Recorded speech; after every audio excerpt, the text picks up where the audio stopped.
Hello students, welcome to my YouTube channel learning is fun. My name is Seema Agarwal और आज हम biology class 8 ICSE board का chapter number 5 endocrine system करने वाले हैं। ये चैप्टर मैंने साइंस वेंचर बुक से लिया है और ये इसका लेटेस्ट एडिशन है।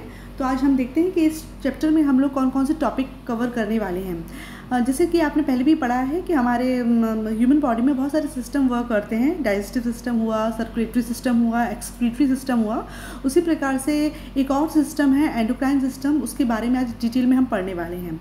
तो इस वीडियो में आप देखेंगे 2 types of glands, exocrine gland और एंडोक्राइन ग्लैंड। बेसिकली हम समझेंगे कि ये होते क्या है और इनके बीच में डिफरेंस क्या है। आप किस तरह से डिफ्रेंशिएट कर सकते हो कि एक्सोक्राइन ग्लैंड्स क्या होते हैं और एंडोक्राइन ग्लैंड्स क्या होते हैं। फिर हम इसमें हार्मोन्स के बारे में पढ़ेंगे, हार्मोन्स की डेफिनेशन देखेंगे। हार्मोनल ग्लैंड्स कौन कौन से हैं, कौन कौन से ग्लैंड्स हमारी बॉडी में पाए जाते हैं जो अलग अलग हार्मोन्स को सीक्रेट करते हैं। क्लास 8 में हमको सिर्फ इतने ही ग्लैंड्स के बारे में पढ़ना है, थायराइड, एड्रिनल, पैनक्रियास, पिट्यूटरी और इनका लोकेशन कि बॉडी में किस जगह पाए जाते हैं और इनका फंक्शन क्या है। Following points to be studied in tabular form: name of gland, location in body, secretion, function. Actually exam में इस चैप्टर से इसी तरीके से पूछा जाता है, या तो ग्लैंड की लोकेशन पूछी जाएगी या ये पूछा जाएगा कि ये कौन सा हार्मोन सीक्रेट करता है और उसका फंक्शन क्या है। तो हमको इसी चीज़ को ध्यान में रखना है, ठीक है। You must have seen people suffering from diabetes. Sometimes such patients have to take insulin injections. Do you know how it helps them? What indeed is insulin and how is it related to diabetes? Let us find out. बहुत common है, हमने रोज़मर्रा की ज़िंदगी में आए दिन हम सुनते हैं कि इनको डायबिटीज़ है या उनको डायबिटीज़ है। एक सर्टेन एज के बाद अधिकतर लोगों को डायबिटीज़ की शिकायत आ रही है। हालांकि आजकल तो हम सुनने में आता है कि बच्चों को भी डायबिटीज़ हो जाती है।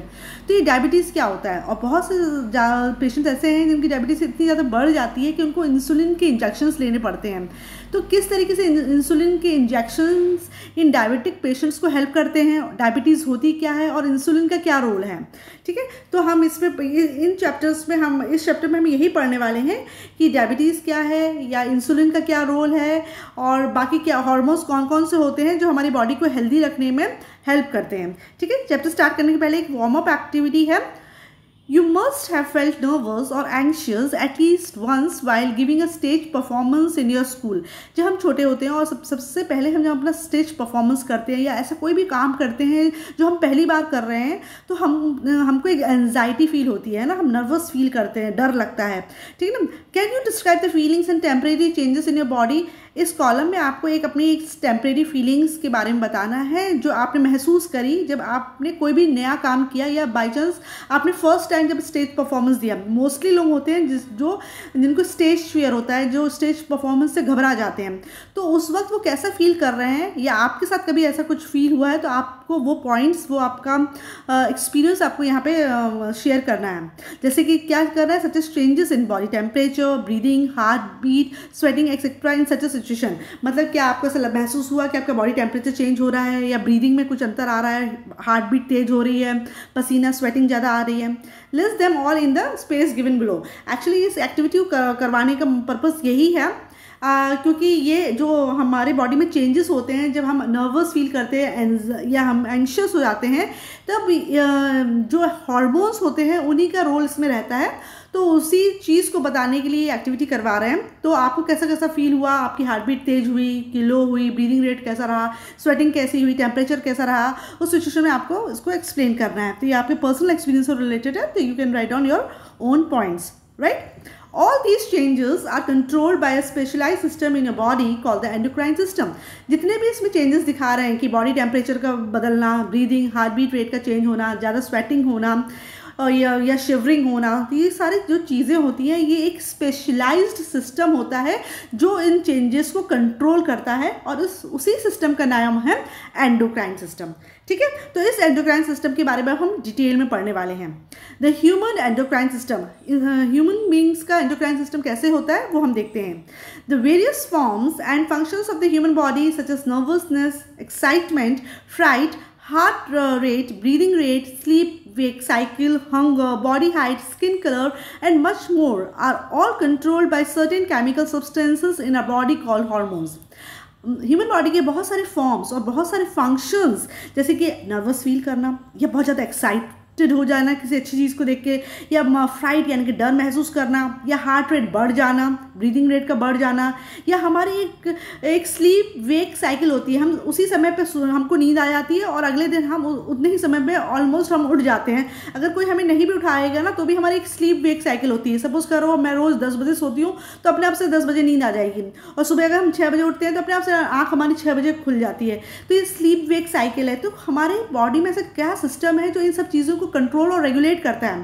हंगर, कब भूख लगेगी, कितनी भूख लगेगी, आपकी बॉडी हाइट, आपका हाइट कितना होगा, छोटा होगा, ज़्यादा होगा या नॉर्मल हाइट होगी, स्किन का कलर क्या होगा, और ऐसी बहुत सारी चीज़ें। कुछ केमिकल सब्सटेंसेस होते हैं हमारी बॉडी में जो कंट्रोल करते हैं। उन्हीं केमिकल सब्सटेंसेस को हम हार्मोन्स कहते हैं, है ना। कहते हैं अरे हार्मोन चेंज हो रहे हैं, इसकी वजह से पिंपल्स आ जाते हैं, कभी कभी हम लोग ज़्यादा चिड़चिड़े हो जाते हैं, या स्ट्रेस ज़्यादा बढ़ जाता है, किसी की हाइट बहुत ज़रूरत से ज़्यादा बढ़ जाती है, किसी की हाइट ज़रूरत से ज़्यादा कम हो जाती है ना। तो ये सब चीज़ें, सारी चीज़ें, जो सारे चेंजेस हमारी बॉडी में आते हैं वो हार्मोन्स की वजह से आते हैं, और हार्मोन एक प्रकार का केमिकल सब्सटेंस है।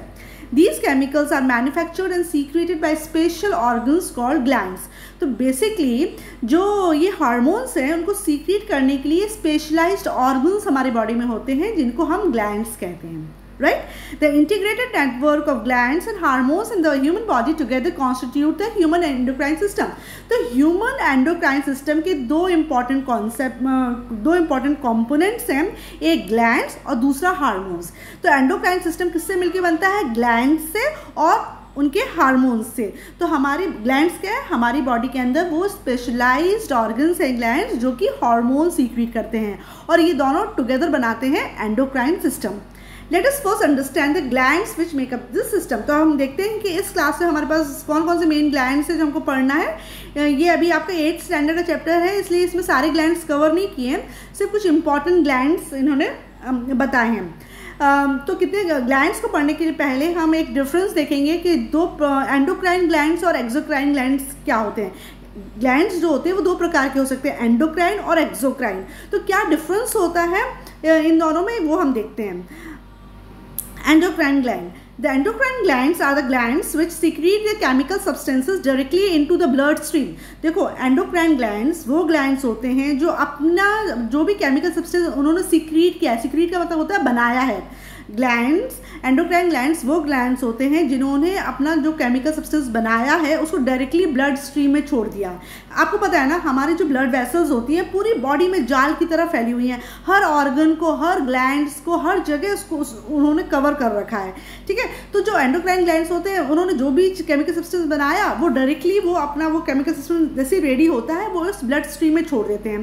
The chemical substances secreted by endocrine glands are called hormones. और यही जो केमिकल सब्सटेंसेस ग्लैंड्स ने बनाए हैं, एंडोक्राइन ग्लैंड्स ने बनाए, इन्हीं को हम हार्मोन्स बोलते हैं, ठीक है ना। तो हार्मोन्स कुछ नहीं है। अगर कोई आपसे पूछे हार्मोन क्या होता है, तो हार्मोन वो केमिकल सब्सटेंसेस हैं जो एंडोक्राइन ग्लैंड्स बनाते हैं, और एंडोक्राइन ग्लैंड्स इनको बनाने के बाद डायरेक्टली ब्लड में रिलीज कर देते हैं, ठीक है। These glands make up the endocrine system of our body. तो वो ग्लैंड्स जो कि हार्मोन्स बनाते हैं वो हमारी बॉडी का एंडोक्राइन सिस्टम बनाते हैं, ठीक है। तो अगर एंडोक्राइन सिस्टम क्या होता है, एंडोक्राइन सिस्टम ग्लैंड्स और ग्लैंड्स से बनने वाले हार्मोन्स, ठीक है।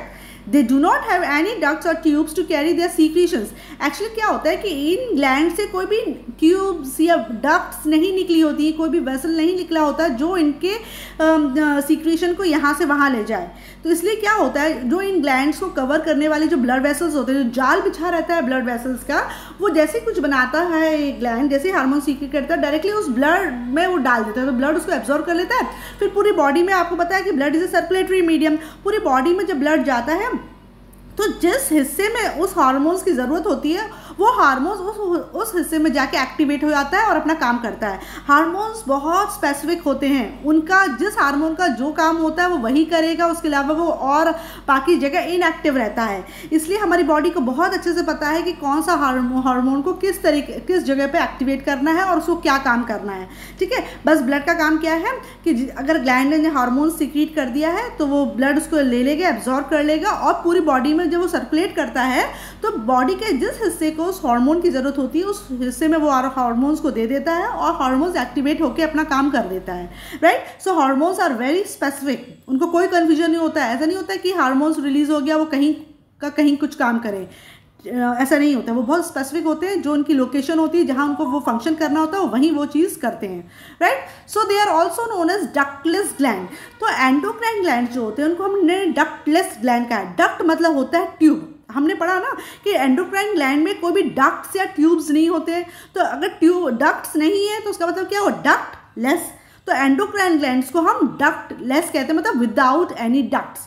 तो एंडोक्राइन ग्लैंड्स में कोई भी ट्यूब नहीं होते हैं, उसके सीक्रेशन को ले जाने के लिए कोई भी डक्ट्स या ट्यूब्स नहीं निकले होते, इसलिए वो डक्टलेस ग्लैंड कहलाते हैं। पूछा जाएगा कि why they are called ductless gland, so you can easily say because they do not have any ducts और tubes, that is why they are called ductless gland and they pour their secretion directly into the blood, ठीक है ना। उनके पास कोई ducts नहीं होते, कोई tubes नहीं होते उनके सीक्रेशन को ले जाने के लिए, इसलिए वो डक्टलेस ग्लैंड कहलाते हैं और अपने द्वारा बनाए गए हार्मोन्स को डायरेक्टली ब्लड में रिलीज कर देते हैं।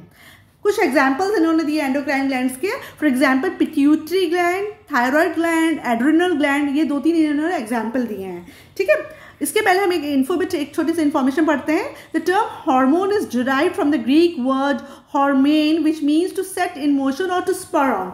हार्मोन जो शब्द है एक ग्रीक वर्ड हॉर्मेन से आया है, इसका मतलब होता है कोई भी चीज़ को चालू करना, in motion, to set in motion, to spur on, किसी चीज़ को स्टार्ट करना, ठीक है। अब जैसे इन्होंने एक डायग्राम दिया है एंडोक्राइन ग्लैंड का वर्किंग, आपने देख रहे हैं कि पीछे जो आपको दिख रहा है वो हार्मोन्स दिख रहे हैं और हार्मोन्स के ऊपर वेसल फैली हुई है। जैसे पीछे आपको एंडोक्राइन ग्लैंड दिख रहा है और उसके ऊपर पूरी वेसल्स फैली हुई हैं। जैसे इन्होंने ग्रीन कलर के जो दिख रहे हैं ना हार्मोन्स सीक्रेट किए, तो डायरेक्टली आपके जो हार्मोन्स है आपके ब्लड वेसल्स में जा रहे हैं, राइट। आप देख सकते हो, है ना, ये एंडोक्राइन ग्लैंड है और इसने ये जो हार्मोन सीक्रेट किया वो डायरेक्टली आपका ब्लड वेसल्स में आ गया, ठीक है। यहाँ से कोई पाइप या डक्ट निकलता नहीं दिख रहा है ना, तो इसलिए इसको क्या कहते हैं, डक्टलेस कहते हैं, राइट। तो ये एंडोक्राइन ग्लैंड है और उसने हार्मोन सीक्रेट किया। Now exocrine gland, the glands of our body which have ducts to carry their secretions directly to the target organs where they are supposed to carry out their functions, in fact are called exocrine glands। और exocrine glands क्या होते हैं, exocrine glands वो glands होते हैं जिनके पास ducts होते हैं, ठीक है, which have ducts to carry their secretion. इन्होंने कुछ भी बनाया है उसको कैरी करने के लिए इनके पास ट्यूब है या डक्ट है और वो ट्यूब इन ग्लैंड से उस ऑर्गन तक जाता है जहाँ के लिए इन्होंने वो केमिकल सब्सटेंस सीक्रेट किया है। सपोज के तुम्हारा पैनक्रियाज है ना, पैनक्रियाज क्या होता है, पैनक्रियाटिक जूस बनाता है और पैनक्रियाटिक जूस उसको किसको देना होता है, उसको ड्यूडेनम को देना पड़ता है और ड्यूडेनम स्मॉल इंटेस्टाइन का हिस्सा होता है, ठीक है। तो जो ट्यूब निकला होगा वो पैनक्रियाज से ड्यूडेनम तक निकला होगा, समझ में आया। तो ये क्योंकि ये जो डक्ट इसमें पाया जा रहा है ना, इसकी वजह से ये जो ग्लैंड है ये एक्सोक्राइन ग्लैंड कहलाएगा, है ना। हालांकि अभी हम आगे पढ़ेंगे कि जो पैनक्रियाज होता है वो डक्ट और डक्टलेस दोनों होता है, लेकिन आप समझे एक्सोक्राइन ग्लैंड क्या होता है। एक्सोक्राइन ग्लैंड वो होता है जिसके पास डक्ट्स होते हैं उसके सीक्रेशन को टारगेट ऑर्गन तक ले जाने के लिए। कोई भी चीज़ उसको अपने पैनक्रियाज का टारगेट ऑर्गन क्या है, ड्यूडेनम। तो पैनक्रियाज से ड्यूडेनम तक एक डक्ट रहेगा, एक ट्यूब रहेगा। जब पैनक्रियाज अपना केमिकल सब्सटेंस सीक्रेट करेगा तो ये ट्यूब के द्वारा वो ड्यूडेनम तक पहुंचेगा, ठीक है।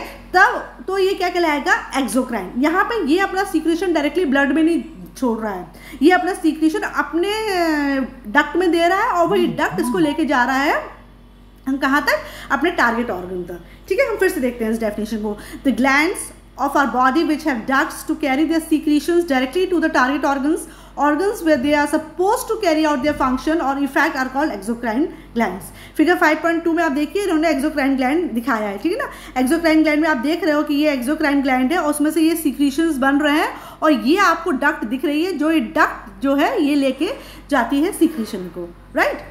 Now salivary glands secret saliva through salivary ducts. इसमें कुछ एग्जाम्पल दिए हैं एक्सोक्राइन ग्लैंड्स के। सलाइवरी ग्लैंड होते हैं, स्वेट ग्लैंड्स होते हैं, मैमरी ग्लैंड्स होते हैं। ये तीनों के तीनों आप ये एग्जाम्पल याद कर लेना, पूछा जाएगा कि give few examples of exocrine gland. तो सलाइवरी ग्लैंड हुआ, आपका स्वेट ग्लैंड है और आपका ये मैमरी ग्लैंड है। ये तीनों ग्लैंड्स क्या होते हैं, एक्सोक्राइन ग्लैंड्स होते हैं।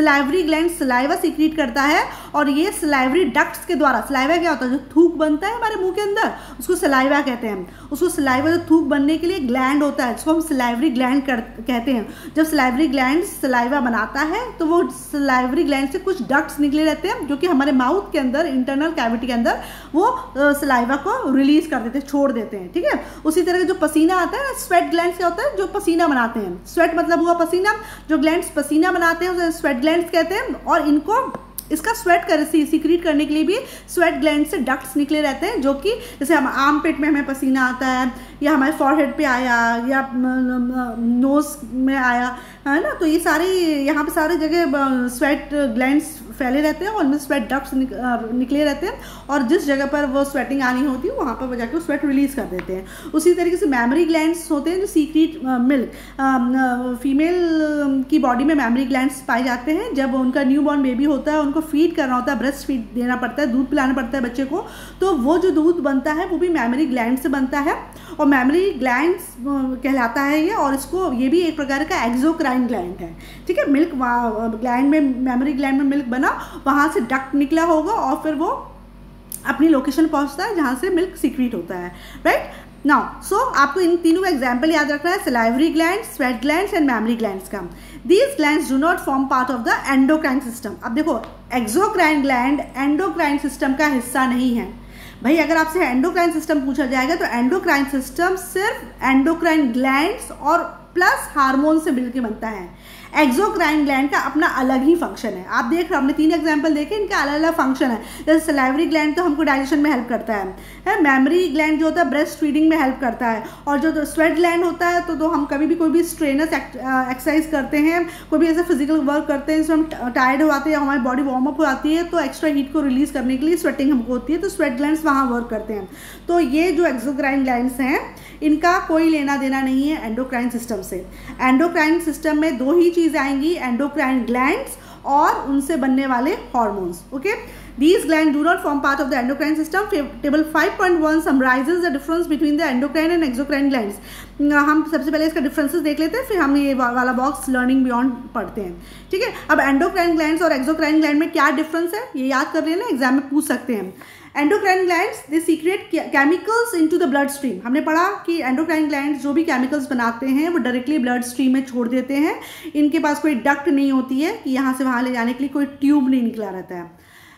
Whereas exocrine glands they release their secretion directly to at the target through a duct. जबकि exocrine glands अपना secretion directly target organ में भेजते हैं अपने ही duct के थ्रू, अपने ही ट्यूब के थ्रू, right?